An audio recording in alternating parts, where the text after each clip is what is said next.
안녕하세요. 저는 얼마 전 나쁜 인간들 소나기에서 겨우 벗어나 새로운 삶을 살고 있는 30대 중반의 평범한 여성입니다. 혹시 부전자전이라는 말 알고 계신가요?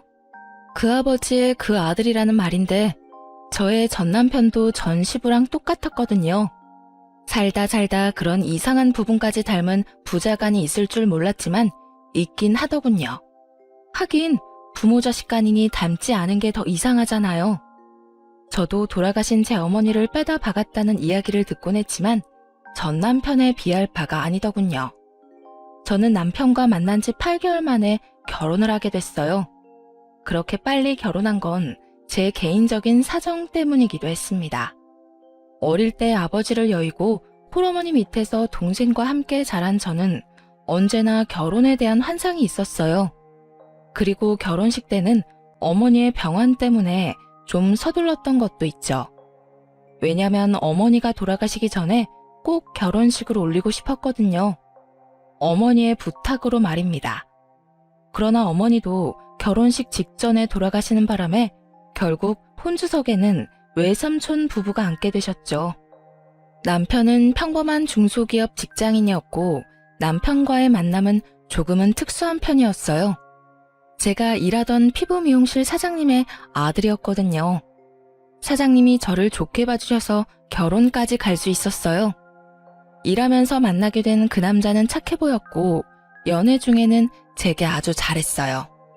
그게 다 계산된 것이라고는 상상도 못했지만요.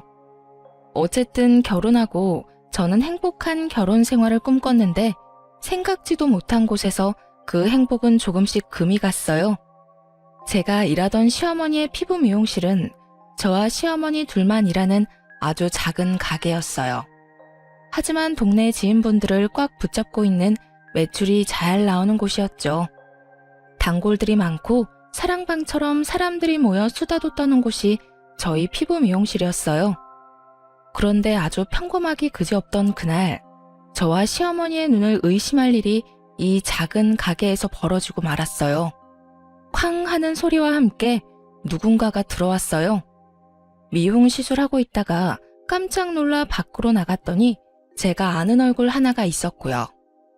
어머 아버님, 무슨 일이세요? 그래, 이 여편네 어디 갔냐? 예?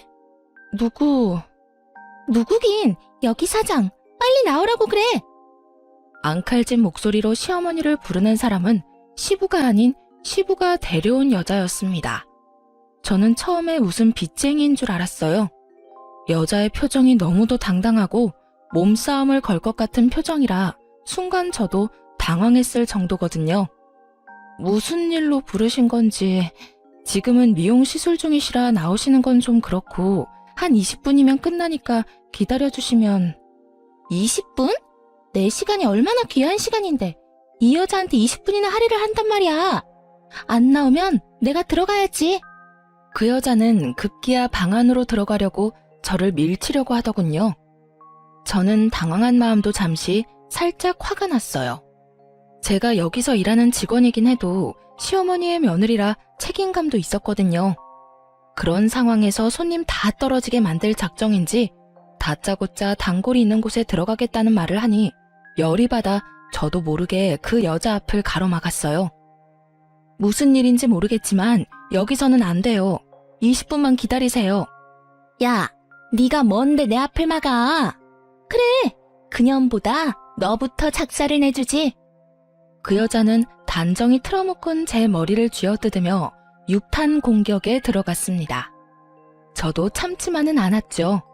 그 여자가 머리를 쥐어뜯으려 하길래 저는 그 여자 셔츠의 단추를 다 뜯어버렸어요. 옷이 뜯기니 당황한 여자가 제 손을 놓더군요. 머리는 산발이 돼서 우스꽝스러운 꼴로 시모와 손님이 들어가 있는 방문 앞을 지켰는데 밖이 영 소란스러우니 시모가 결국 손님에게 양해를 구하고 밖으로 나오더라고요.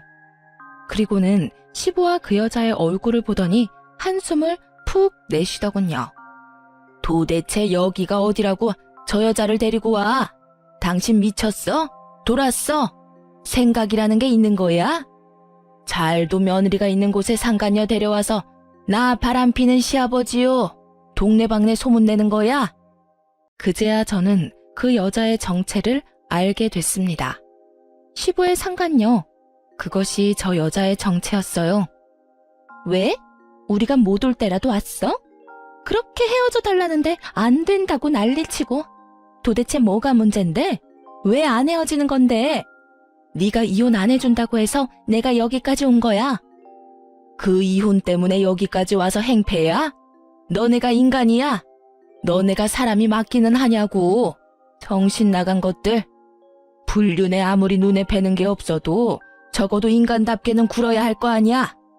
너는 시아버지가 돼서는 며느리 직장에 와서 잘하는 짓이다. 어?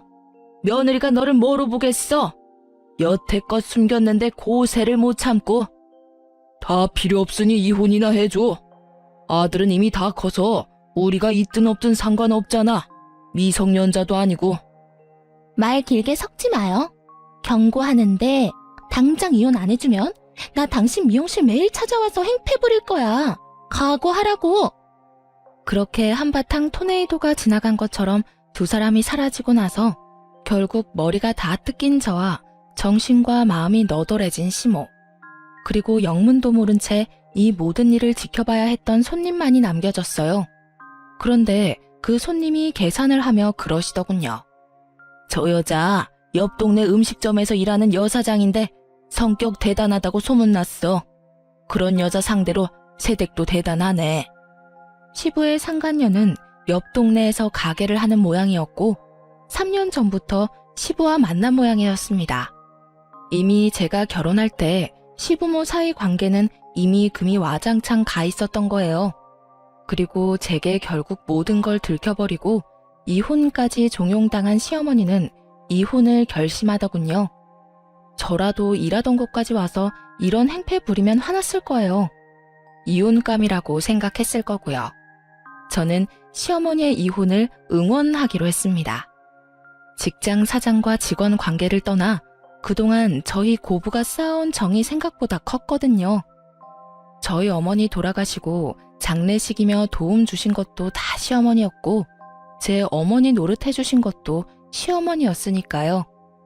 그런데 불똥은 아주 이상한 곳에서 튀었습니다. 시부모의 이혼 소송이 치열하게 진행 중인 어느 날이었어요. 오래된 사이에다가 얽힌 게 많을수록 이혼 소송은 길어진다는 걸 감안한다면 아주 극초기에 벌어진 일이었어요. 그날은 저와 남편이 매달 60만 원씩 적금했던 돈이 얼마나 모였는지 확인하려고 은행 잔고를 확인 중이었어요. 그런데 이게 무슨 일인지 그 안에 있어야 할 돈 2천만 원이 아주 깜짝같이 사라졌더라고요. 저는 너무 놀라 퇴근하고 집에 온 남편에게 물었어요. 여보, 우리 매달 적금하던 돈, 그 돈 다 없어졌어. 그거 우리 아버지 잠깐 빌려드렸어. 뭐? 아버님이 어디에 필요하신 건데? 그게, 잘 들어봐. 내가 제대로 설명해 줄게. 자, 우리 신혼집 명의가 누구로 되어 있지? 아버님 이름으로 되어 있지? 맞아. 사실 이번에 아버지가 연락 오셨거든. 어머니랑 이혼 소송하기 전에 우리 엄마가 그 상간녀 위자료 소송을 했대. 그게 판결이 났는데 결국 그 상간녀 쪽에서 우리 엄마에게 돈을 지급하라고 한 모양이야. 그래서 아버지가 연락 와서 돈을 좀 대신 내달라고. 뭐? 미쳤어? 그걸 우리가 왜 내줘? 한국말은 끝까지 들어보랬잖아. 자, 진정하고. 그래서 아버지한테 내가 거래를 제시했지. 내가 그 돈을 드릴 테니 이 신혼집 명의를 내 이름으로 바꿔달라고. 뭐? 너 지금 그걸 잘했다고 나한테 말하는 거야? 잘 생각해봐. 자기야, 2천만 원에 내 집 마련할 수 있는 좋은 기회인데 어떻게 이걸 놓쳐? 내 명의라서 그런 거야? 당신 지분도 아주 조금은 있는데? 그럼 내가 2천만 원 중에 1,000만 원은 나중에 돌려줄 테니까 그냥 내 이름으로 해주면 안 될까? 그 문제가 아니라고. 너 바보지? 왜 생각을 못해? 두 분 오래 사셨어. 그만큼 재산 분할할 것도 많은데다가 계산 방법도 어렵고 시어머니가 여태껏 맞벌이 하면서 모든 집안일을 다 했으면 시아버지가 가져갈 재산보다 어머님이 가져갈 재산이 더 많을 수도 있다고. 거기다가 지금 일하는 사람은 시어머니잖아. 시아버지는 일도 안 하고. 그 상황에서 우리 집이 시어머니에게 재산 분할로 넘어가면 당신은 어떡할 건데? 그때 되면 당신이 그 상간녀 위자료 내준 거 다 말짱 도루묵이야. 그때 돼서 그 돈 어떻게 받을래? 돌려달라고 말은 할 수 있겠어? 제 말에 남편 얼굴이 사색이 되더군요. 설마 그렇게까지 되겠어? 으이그, 그건 아무도 모른다고. 아버님이 돈으로 지불 가능하면 모를까. 현금 융통 안 되면 당연히 부동산으로 지급하게 될 수도 있지. 그제야 남편은 똥됐다는 얼굴로 저를 바라보며 제게 묻더군요. 그럼 어떡하지? 그걸 나한테 물으면 어떡해. 당신이 아버님한테 물어봐. 도대체 언제 줬는데? 일주일 전쯤. 벌써 어머님한테 들어갔을 수도 있겠는데? 결국 남편은 똥 마려운 개처럼 빙글빙글 제자리에서 돌다가 바로 시아버지에게 전화를 걸었습니다. 아버지, 저예요. 혹시 제가 빌려드린 그 2천만 원 있잖아요. 그거 혹시 다시 돌려주실 생각 없으세요? 제가 가만히 생각해보니 제 와이프랑 같이 모은 돈인데 상의도 없이 써버린 것 같아서요. 그거 중요하게 쓸 곳이 있는 돈이라고 했는데. 야, 줬던 걸 왜 다시 뺏어? 이야기 다 끝난 거 아니냐? 그 돈 주는 대신에 아파트 명의 바꿔주겠다고 했잖아. 너 전화 잘했다. 너 돈 더 남은 거 좀 있냐? 예? 아니, 우리 이쁜이 위자료 말고 내가 내야 할 위자료도 생길 것 같다고 우리 쪽 변호사가 그러잖아. 내가 바람 피웠다는 이유로. 바람이 아니라 사랑인데 그걸 꼭 이런 식으로 표현하는데 어쨌든 그것 때문에 내가 돈을 주긴 해야 한대. 그걸 네가 내줘야겠는데? 솔직히 내가 너무 손해보는 거 아니냐? 그 돈의 아파트면 진짜 너만 이득이지. 스피커폰으로 들려오는 시부 목소리에 남편은 말문이 막히고 저는 열이 받았어요. 저는 남편 전화를 획 뺏어서 말했죠. 아버님, 저 며느리예요. 남편이 저 몰래 그 돈 쓴 것 같은데 다시 돌려주세요. 저희 그 돈 쉽게 모은 거 아니고 써야 할 것도 있어요. 시끄럽다. 이미 다 끝난 일이야. 어디 남편이 한 일에 여자가 끼어들어서 일을 망치려고. 너도 네 시모처럼 되면 큰일 나. 여자는 자고로 남자에게 나긋나긋한 게 맛이다. 그렇게 남편 잡고 살면 너희 시모꼴 나는 거야. 알겠냐? 시부는 제 말을 들을 생각도 하지 않은 채 전화를 뚝 끊어버리더군요. 남편은 낭패라는 얼굴로 저를 쳐다봤고 저는 최후의 방법을 사용하기로 했어요. 시부의 상간녀가 저희 가게에 찾아왔을 때 그 상간녀가 일하는 곳이 어딘지 알았던 손님을 기억해냈어요. 그리고 그분께 연락해 정말 죄송한데 그 상간녀가 어디서 일하는지 알려달라고 했죠. 그분이 흔쾌히 가르쳐주시면서 나중에 어떻게 됐는지만 알려달라고 하더군요. 그렇게 약속하고 저는 시부의 상간녀가 일하는 가게로 향했어요. 가게에는 손님이 몇 테이블 앉아 있었습니다. 저는 바로 전화로 제 남동생을 불렀어요. 그렇게 30분 지났을까? 남동생이 터벅터벅 이쪽으로 걸어오더군요. 제가 원하는 복장 그대로 왔더라고요. 제가 그 조폭들 문신한 것처럼 보이는 팔토시를 꼭 착용하고 최대한 그런 사람들처럼 보이도록 오라고 부탁했거든요. 동생은 원래도 덩치가 크고 키가 180이 넘는 거구인데 얼굴까지 좀 험악하게 생겨서 잘만 꾸미면 그런 느낌을 낼 수 있을 거라 생각했거든요. 역시나 그런 동생을 데리고 가게 안으로 들어가니 시부 상간녀의 얼굴이 싹 굳더군요. 그래도 이내 미소를 띠고 다가왔는데 이번에는 제 얼굴을 보고 다시 표정이 굳어버리더라고요. 저 기억하시죠? 그때 피부 미용실에서 일하던 여자예요. 얼마 전에 저희 아버님한테서 돈 2천만 원 받으신 거 있죠? 그거 저희 남편이랑 제가 모은 돈인데 돌려주셔야겠어요. 아버님한테 돌려달라고 했더니 직접 가서 돌려받으라고 하셔서 이렇게 일행이랑 같이 찾아왔어요. 그 돈을 왜 아가씨가 와서 찾아가? 내 애인이 준 돈인데 돈에 꼬리표라도 달렸니? 계좌에서 계좌로 넘어간 거면 꼬리표 달린 거랑 똑같죠. 어쨌든 저는 돈 주실 때까지 여기서 안 나가요. 그러니까 주던지 말던지 아주머니가 알아서 하세요. 저와 남동생은 테이블 자리 하나 떡하니 잡고는 그 자리에 앉았어요. 저만 왔다면 당연히 내쫓겼을 텐데 험악한 남자 하나와 같이 오니 내쫓지도 못하고 끙끙거리고 있더군요. 게다가 우리가 앉은 곳은 입구 쪽이었어요. 사람들이 들어오려고 안쪽을 기웃거릴 때마다 동생이 눈 마주치며 띠꺼운 표정 짓고 있으니 사람이 들어오지를 못하잖아요. 결국 시부가 왔더군요. 야, 너 도대체 여기서 뭐 하고 있는 거야? 뭐 하긴요. 떼인 돈 받으러 왔죠. 저희 돈 저희가 알아서 받아갈 테니 아버님은 끼지 마세요. 그리고 우리 남편한테 그 아파트로 거래하자고 꼬신 것 같은데 그 아파트 어머님한테 넘어가는 거라서 그렇게 거래하신 거죠?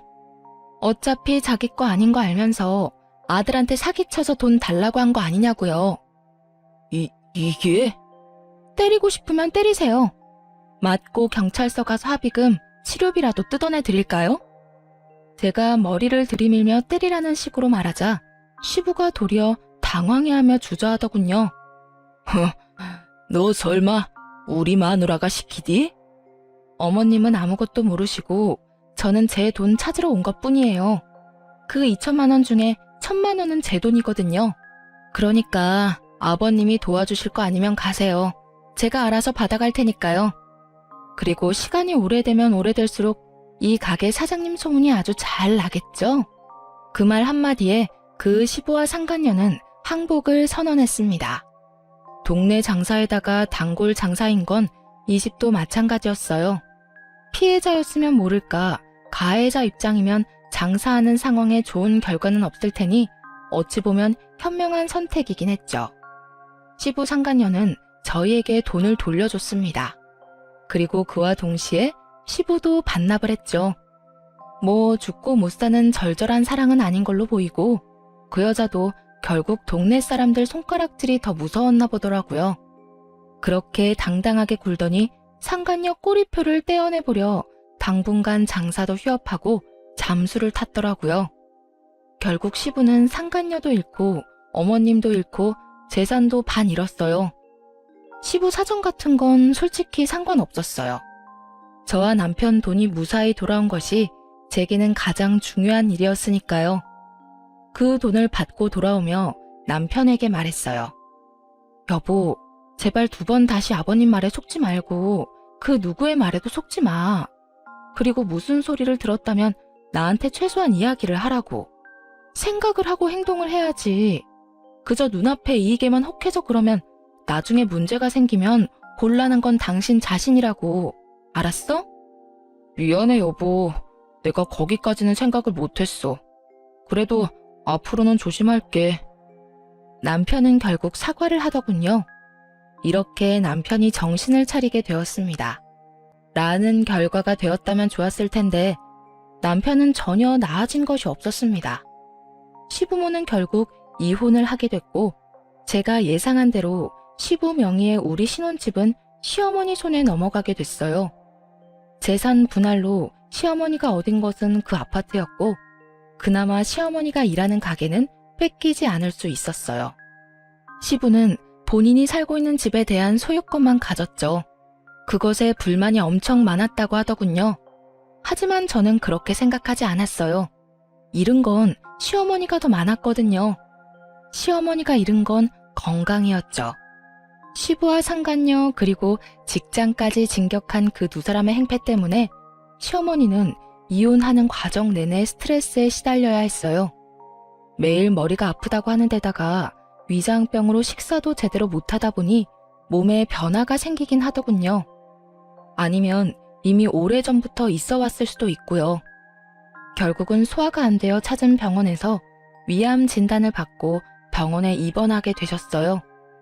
시부 집에서 나오면서 살 곳도 마땅찮아서 그간 저희 집에서 지냈는데 결국 그 뒤로 암에 걸렸다는 진단을 받는 바람에 병원 신세를 지게 되셨어요.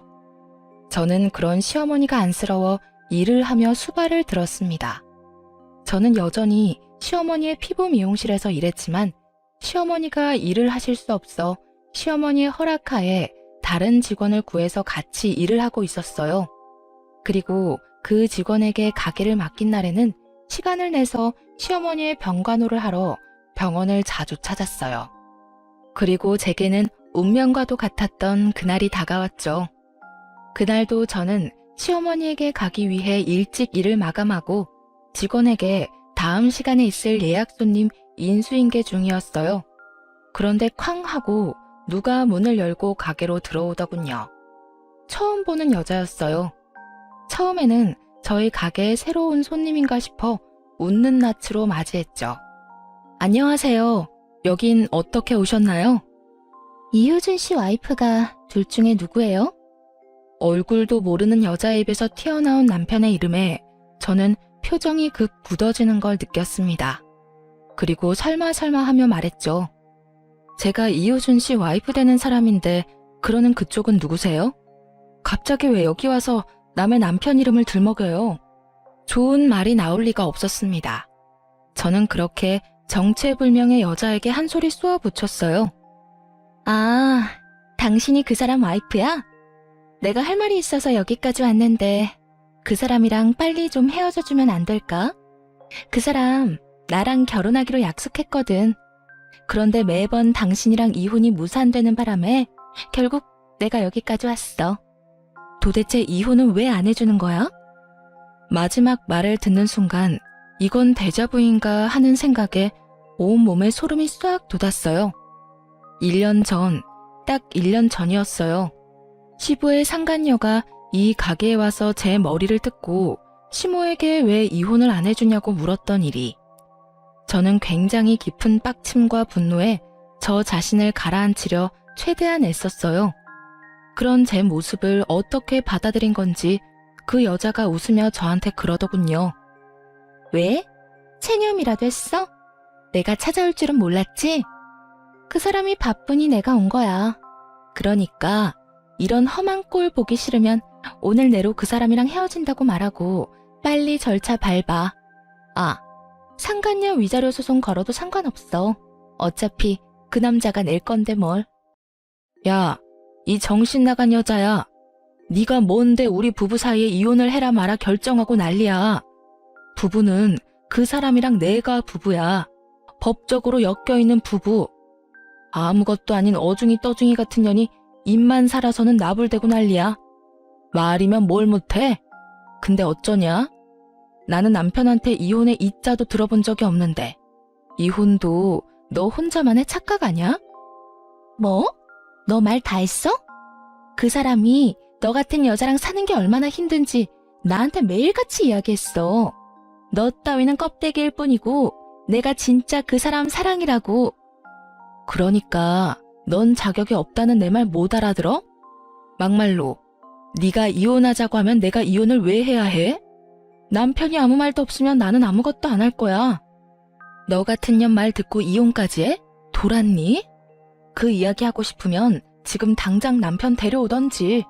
결국 씩씩거리던 상간녀가 남편에게 전화를 하더니 30분도 안 되어 남편이 헐레벌떡 저희 가게로 뛰어왔어요. 넌 도대체 밖에서 어떻게 다녔길래 저런 년한테 붙들려서 내가 이런 일까지 당하게 만들어? 나한테 불만이면 나한테 말했어야지.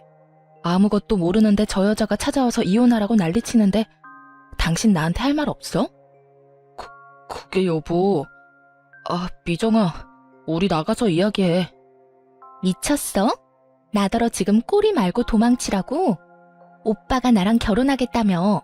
그러려면 이 여자랑 이혼해야 한다며. 어떻게 이혼 이야기를 꺼내지도 않았어? 오빠, 여기서 결정해. 이 여자야, 나야?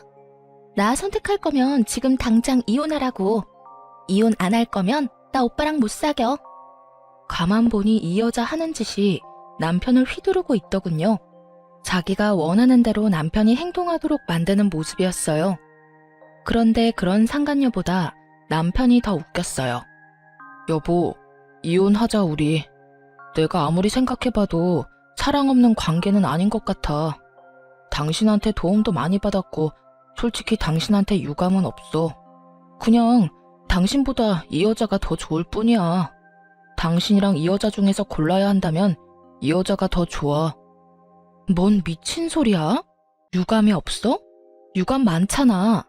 이런 데서 이혼 이야기 꺼낼 정도면 유감 많은 거지. 어떻게 당신이 나한테 이럴 수가 있어? 내가 당신 어머니 수발 드는데 너는 그런 어머니랑 마누라 놔두고 바람 피울 생각이 잘도 들었네.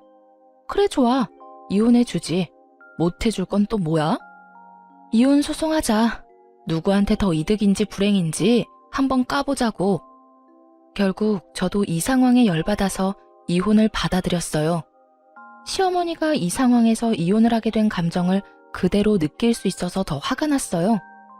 아무리 부전자전이라 하더라도 이런 것까지 따라할 필요는 없잖아요. 저는 그 길로 시모에게 찾아갔습니다. 어머님, 안 좋은 소식이 있어요. 그 사람이랑 저 이혼하기로 했어요. 오늘 그 사람 상간녀가 저희 가게 찾아와서 이혼하라고 막 요구하고 거기까지 이야기했을 뿐인데도 시어머니 얼굴이 완전 놀라움과 분노로 뒤덮여 버렸더군요. 뭐라고? 진짜 아들이 상간녀를 데리고 왔어? 남편이 상간녀를 데리고 온 게 아니라 상간녀가 혼자 와서 저한테 이혼하라고 시켰는데 남편 부르랬더니 남편이 와서는 저한테 이혼하자고 하더라고요. 유감은 없는데 그 상간녀를 더 사랑한대요. 그래서 결국 이혼하기로 했어요. 이 미친 것들이, 이 새끼는 지혜미가 상간녀한테 무슨 짓을 당했는지 뻔히 알고도 그런 더러운 짓을 저질렀단 말이야? 안 그래도 아픈 엄마 병문안 한 번 안 오는 나쁜 놈이라고 생각은 했는데 진짜 이런 일이. 너 혹시 그 상간녀 나한테 좀 데려와 줄 수 있니? 저는 시어머니의 부탁을 들어드리기 위해 제게 매일같이 이혼하라며 문자를 보내는 상간녀에게 이번엔 제가 문자를 보냈어요. 주소와 함께 당신 시어머니 되실 분이 지금 그쪽을 보고 싶어 한다고요. 그랬더니 그 문자를 전해주고 일주일이 지난 시점에 병원으로 느긋하게 찾아왔더군요. 당신이 우리 아들이랑 바람 피우는 여자예요? 바람이 아니고 사랑이에요. 어머님, 저 효준 씨랑 사랑하는 사이예요. 아, 그래요? 그럼 하나만 물읍시다. 지금 내가 위암에 걸려서 입원 중이에요. 그 수발은 지금 며느리가 들고 있는데 우리 아들이랑 결혼하면 아가씨가 내 수발 들어줄 거예요? 네? 제가 그걸 왜 해요? 효준 씨가 저한테 그렇게 말했거든요. 어머니가 아프긴 한데 신경 쓸 거 없다고요. 병간호 같은 건 전문 병원에 맡기면 된다고 하던데 이 여자는 이런 데서 점수 따고 있었네요. 그래 봐야 어차피 돌아가시면 재산은 다 아들한테 갈 건데 참 답답한 짓 하고 계시네. 그쪽에 아부 떨어봐야 아무것도 안 나오는 거 몰랐어요? 고집만 센 줄 알았더니 머리도 나빠. 이래서 남편이 바람이나 피는 거예요. 알겠어요? 결국은 저에 대한 모독으로 이 면회는 끝났어요. 그리고 그 상간녀가 나가고 시어머니는 부들부들 몸을 떨고 있었어요. 저런 년이랑 결혼을 하겠다고 지금 너를 버리겠다는 거니? 아, 그래, 이혼해라. 너 저딴 놈하고 살아봐야 하등 좋은 게 없어. 제 아빠만은 닮지 말라고 그렇게 말했건만 저런 걸 왜 닮아? 저와 시모는 그날 하루 종일 이혼에 대해 이야기를 나누었어요. 그리고 그 다음날 저는 저의 복수를 시작하기로 했습니다. 그 상간녀가 남편과 같은 회사라는 걸 알게 됐거든요. 저는 남편과 업무상 자주 연락하는 여직원의 회사 전화번호도 알고 있었어요. 일부러 저는 그 여직원의 자리로 전화를 걸었어요. 상대방이 여보세요 하며 전화를 받자마자 저는 뱃속에 힘을 실어서 소리를 내지르며 화를 냈습니다. 야 이년아, 네가 우리 남편이랑 바람난 년이야? 우리 남편이 같은 회사 년이랑 바람피는 거 내가 다 조사했어. 왜 우리 남편이랑 바람피워? 7살이나 어리면서 얼마나 할 짓이 없으면 유부남을 건드려. 너 일부러 화장도 떡칠하고 향수 냄새 풀풀 풍겨서 우리 남편한테 꼬리쳤지? 그리고는 우리 가게에 찾아와서 한바탕 난리를 쳤겠다. 나도 알아. 너 우리 남편이랑 사내 연애하는 거. 내가 당장 너희 잡아다가 다리 몽둥이를? 아니에요. 제가 아니라고요. 전화 잘못 거셨어요. 어머, 그럼 그쪽은 이효준 씨랑 바람 피는 사람이 아니에요? 아이고, 죄송합니다. 너무 죄송합니다. 제가 너무 열이 받아서 그만. 너무너무 죄송해요. 제가 며칠 전에 그 상간녀랑 대면하고 제정신이 아니거든요. 너무 죄송합니다. 저는 슬쩍 남편 이름과 상간녀에 특정할 수 있는 정보를 흘렸어요. 상대방이 그 이름을 제대로 들었던 건지 잠시 가만히 있더군요. 괜찮아요. 그런데 그런 이야기는 회사 전화로 하시면 좀 곤란하실 텐데. 둘이 같은 회사라고 했거든요. 제가 얼마나 열이 받았는지. 앞뒤 재지도 않고 사내 번호로 바로 전화를 해버렸네요. 여자가 전화를 받으니 그 여자인 줄 알고. 그렇잖아도 여자가 별로 없는 회사라 제가 착각을 했어요. 죄송합니다. 그렇게 전화를 끊었지만 결국에는 남편 회사에 소문이 파다하게 났더라고요. 그 전화를 받으신 분이 제 기대에 부응해서 여기저기 소식을 부지런히 알려주신 모양이었어요. 결국 남편이 그 회사 직원이랑 바람을 핀다는 것이 알려지게 되고 유독 친밀하게 지냈던 상간녀의 이름이 자연스레 거론되며 두 사람 다 회사를 그만두게 되었어요. 그 회사가 사내연애가 금지인데 사내연애를 한 데다가 불륜관계로 이어졌으니 회사에서 거의 해고 형식으로 잘라버렸더라고요. 상간녀는 제 전화 한 통으로 회사에서 잘리게 됐다는 거에 약이 오를 대로 올라 저희 가게로 와서 다시 행패를 부렸어요. 야, 너 도대체 회사에 무슨 짓 한 거야? 왜 전화를 해서 나랑 그 사람 퇴사까지 하게 만드냐고.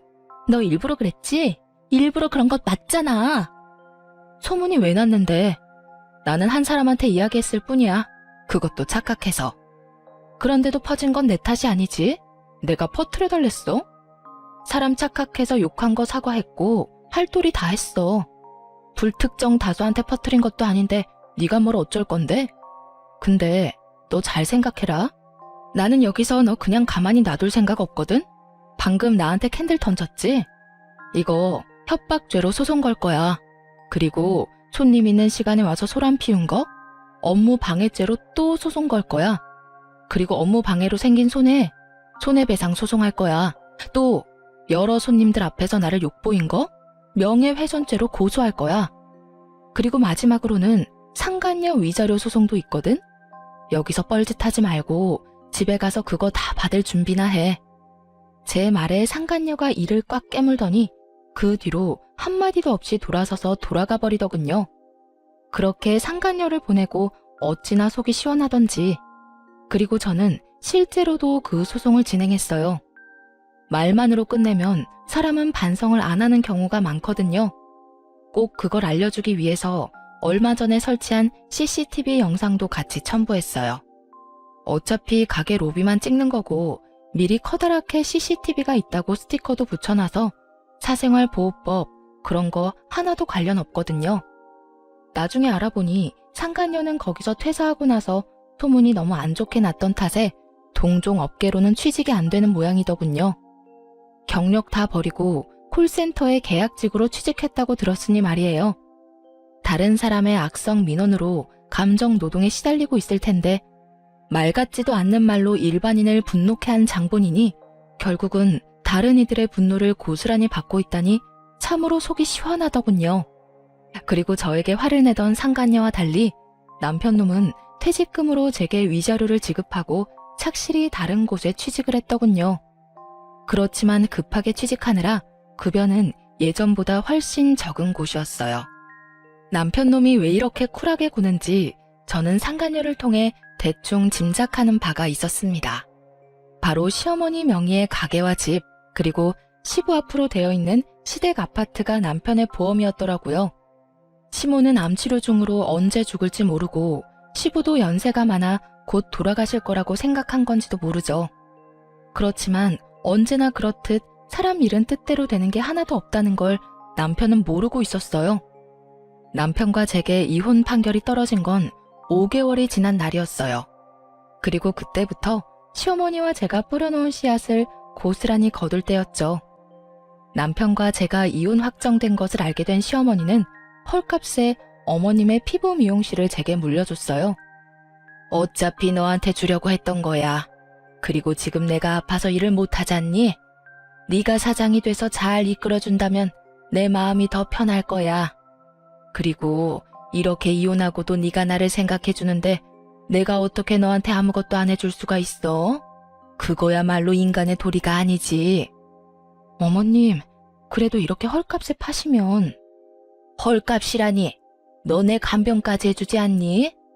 늙은이 수발도 들고 일까지 도맡아 하는데 이건 헐값이 아니지. 결국 저는 시어머니의 성황에 그 가게를 물려받았고 대신 시어머니의 이름도 직원으로 넣어드렸어요. 언제고 다시 돌아오실 수 있도록 말이죠. 그리고 시어머니는 가게를 물려준 며칠 뒤 전 남편과 제가 살고 있던 신혼집마저 팔아버렸어요. 전 남편에게 말도 없이 팔았는지 전 남편이 병원으로 찾아왔더군요. 당신이 왜 여기에 있어? 아직도 시모 곁을 지키고 있는 게 이상해 보였는지 전 남편이 의아한 표정으로 묻더군요. 내 직원 내가 돌보는 게 뭐가 그렇게 이상해? 직원? 아, 맞다, 어머니. 어째서 이 사람한테 가게를 주신 거예요? 내 가게를 내 직원한테 물려준 건데 뭐가 이상하니? 아니, 이 사람 이제 저랑 헤어졌다고요. 아무 관련 없는 사람이잖아요. 왜 관련이 없어? 너보다는 훨씬 나하고 더 관련이 있는 사람인데 1년이다. 장장 1년 동안 너 나 입원한 병원에 코빼기도 안 비췄어. 네가 인간 새끼면 적어도 1년에 4번은 찾았어야지. 설날, 추석, 내 생일, 어버이날. 그런 아들놈이 1년 만에 찾아와서 하는 소리라고는 내 가게 내가 어디다 팔든 네가 신경 쓰지 마. 네 거 아니야. 그러면 아파트는요? 아파트도 왜 갑자기 팔아버렸어요? 갑자기 부동산에서 집 보러 와서 얼마나 놀랐는지 아세요? 왜 놀래? 그 집이 네 집이야? 나는 언제까지고 너한테 맡기겠다는 말 한 적 없어. 그러면 당연히 언제고 나갈 수 있다고 생각했었어야지.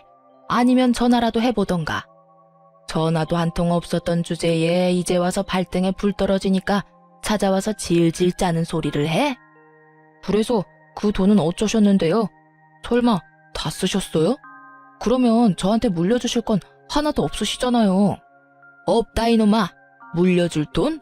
내가 언제 죽는다든? 아니면 너 내가 죽기를 원해서 이러는 거냐? 죽어줘. 죽어도 다 네 거 아니야. 벌써 주인한테로 다 갔다. 어머니, 왜 이렇게 못되게 구시는데요? 제가 아들이잖아요. 아들이 1년 못 찾아왔다고 이런 식으로 행동하실 수 있어요? 바빠서 그랬다고요? 바빠서. 바빠?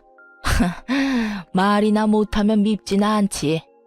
너 그딴 정신 나간 상간녀 만나느라 나한테 안 온 거잖아. 네 상간녀는 내가 안중에도 없더라. 나는 그년 내 며느리로 인정 못해. 내가 네 아버지랑 이혼했어도 네 어머니가 아닌 건 아니잖니? 난 그년 싫어. 어른 앞에서 빳빳하게 고개 들고 노려보는 꼴이 꼭 너희 아버지 상간녀랑 판박이더라. 가족도 아닌데 똑 닮은 거 보면 상간녀들은 상간녀들끼리 통하는 게 있나 보지? 그리고 너 그년한테 뭐라 말했는지 모르겠는데 내가 내 수발까지 들어주는 착한 며느리를 버리고 너한테 재산 줄 것 같으냐? 천만의 말씀 만만의 콩떡이다 이 자식아. 네 아버지랑 똑같은 짓 해서 엄마 가슴에 대못 박는 놈 내 자식 아니야. 난 한 푼도 안 남기고 다 쓰고 죽을 거야. 어머니. 시어머니의 재산만 믿고 있던 전 남편 놈에게 떨어진 시모의 말은 청천벽력과도 같은 거였나 봐요. 참 웃기죠. 자기가 벌어서 쓸 생각을 해야지 멀쩡히 살아있는 어머니 재산을 노리고 있다니. 그리고 사실 시어머니가 판 그 아파트 대금 중에 5천만 원은 이미 제 수중에 벌써 들어와 있었거든요. 시어머니가 1년간 수발 들어준 대가로 제게 넣어준 거였죠. 그것도 안 받으려고 거절했는데 결국은 받게 됐어요. 시어머니가 진절머리를 치며 남편이랑 똑같은 짓 하고 나를 돈으로만 생각한 아들놈에게 한 푼도 남겨주기 싫다고요. 그렇다고 기부를 하는 건 아까우니 저한테 주겠다고 말이죠. 그렇게 시모 명의의 모든 걸 눈뜨고 저에게 빼앗기게 된 전 남편은 저를 원망하듯 쳐다봤지만 저는 모른 척했어요. 이미 시모와 저 사이에 거래가 됐으니까요. 결국 남편은 포기하고 나갔고 저는 나중에야 시어머니 병간호를 하고 병원 밖으로 나왔어요. 그런데 전 남편이 그 앞에서 떡하니 기다리고 있더군요. 무시무시한 표정으로 저를 노려보며 톡 쏘아붙이더군요. 당신 이거 노리고 우리 엄마 옆에 딱 붙어 있었어? 노리긴 뭘 노려. 최소한의 인간의 도리를 지키는 중인데. 이거 원래 네가 했어야 할 일이야. 어머님 모시고 어머님 병간호하는 거. 어디서 인간 탈 쏘고 다니는 짐승 주제에 나한테 그딴 말도 안 되는 말을 꺼내? 여태껏 다 팽개치고 열심히 딴 년이랑 하하호호 즐겁게 잘 노며 더러운 짓 했던 주제에 감히 누구한테 그딴 소리를 해? 제발, 당신은 다 가져갔잖아. 내가 위자료까지 깔끔하게 줬잖아. 그런데 왜 내가 가지고 있던 걸 다 가져가는 거야? 내가 가져간 게 아니라 나한테 오던데? 그리고 그 말 하기 전에 최소한 어머님 트라우마는 건드리지 말았어야지. 상간녀가 가게로 쳐들어온 경험이 한 번이면 몰라도 본인 병간호하는 며느리한테도 일어났다고 생각해봐. 나 같아도 진절머리가 나서 상간녀 절대 인정 못하지. 그 일 때문에 저렇게 화가 나신 거라고? 이미 두 사람 사이는 끝이 나셨는데 아직까지? 시아버지랑 똑같은 가해자 입장이니 당한 사람이 어떤 기분인지 모르지? 봐, 당한 사람은 끝까지 못 잊는 법이야. 어머님만 그런 줄 알아? 나도 마찬가지야. 나는 어머님보다 더하면 더했지 덜하진 않을 거라고. 그리고 상간녀한테 잘 이야기해줘. 내가 준 선물 받고 열심히 나한테 돌려주라고. 그게 무슨... 궁금해하는 전 남편 놈 남겨두고 돌아오는데 속이 다 시원하더군요. 지가 생각하던 계획을 하나하나 부셔놓으니 이제야 좀 마음이 편해졌어요. 그전까지 가슴속에 돌덩이 하나 얹혀진 듯 갑갑하더니 내게 저리 절절 매는 전 남편을 보니 10년 묵은 채증이 다 내려가는 기분이었습니다. 전 남편은 제가 마지막에 상간녀에게 한 말이 궁금했나 봐요. 그런데 그 다음날 저녁에 시어머니 병원에서 다시 마주쳤을 때는 그저께와 정반대로 울상이 돼서 저를 기다리고 있었죠. 당신 그 여자한테 무슨 소송을 그렇게 걸었어? 벌써 소식 들었어? 벌금이며 위자료 엄청 나왔지? 잘 됐네. 나도 혼자 살려면 걱정이었는데 이렇게 위자료 두둑히 챙기게 돼서 다행이고. 그 소송이 뭔지 알고 싶어? 내가 일하는 가게 와서 폐악질 부리고 손님들 앞에서 나 모욕하고 내게 물건까지 던진 위자료와 벌금이지. 그러게, 상간녀 관리를 잘하지 그랬어? 왜, 그 여자가 전화와서 자기는 상황이 안 되니 너한테 도와달라고 하디? 그래서 나한테 쪼르르 달려와서 소송 왜 그렇게 많이 걸었냐고 항의라도 하라던? 해봐. 이미 법적인 판결 끝났고 그 여자는 나한테 돈 줘야 할 것만 남았어. 뭐 나는 당신이 내도 상관없다고 생각하니까 둘이서 잘 상의해서 주던가. 근데 안 주면 나 끝까지 용서 안 해. 그거 내 정신적 위자료고 내 인생 망쳐먹은 너희들이 져야 할 책임이거든. 누가 내든 안 주면 압류며 뭐며 할 수 있는 조치 다 취해서 숨도 못 쉬도록 만들어줄 테니까. 악에 받쳐서 따박따박 받아치는 제 말에 남편놈이 제게 바싹 마른 입술에 침을 묻혀가며 양손을 모으더군요. 여보, 내가 이렇게 빌게. 나 그 여자랑은 헤어졌어.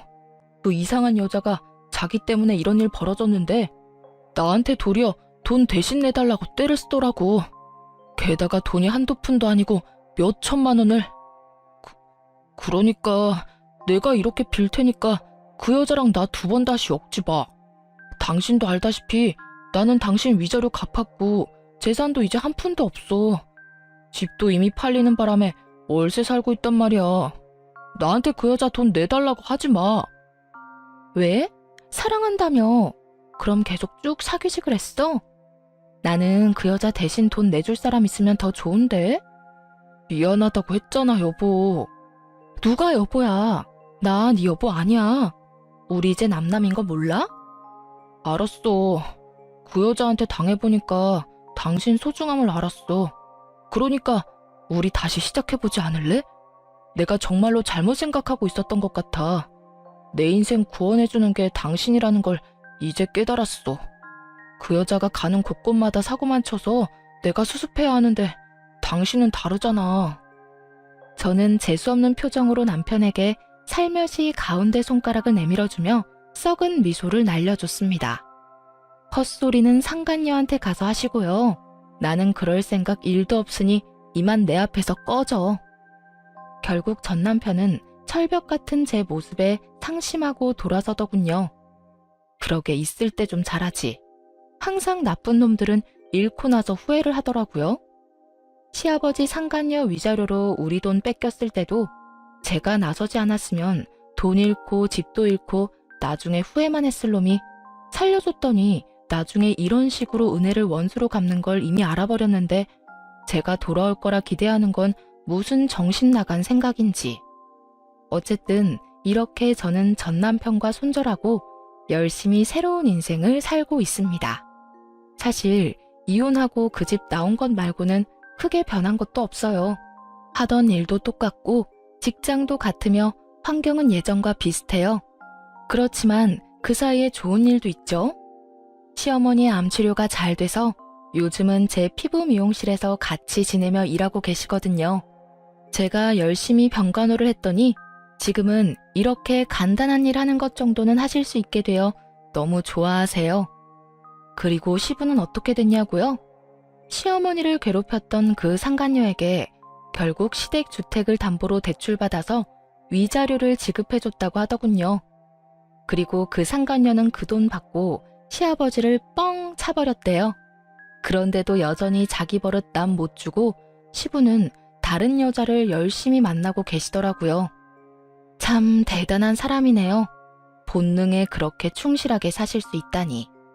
저로서는 상상도 못할 일인데 어쨌든 그쪽과는 이제 전혀 연이 없어 만나지도 않고 우리 손님들을 통해서 여기저기 소식은 간간히 듣고 있어요.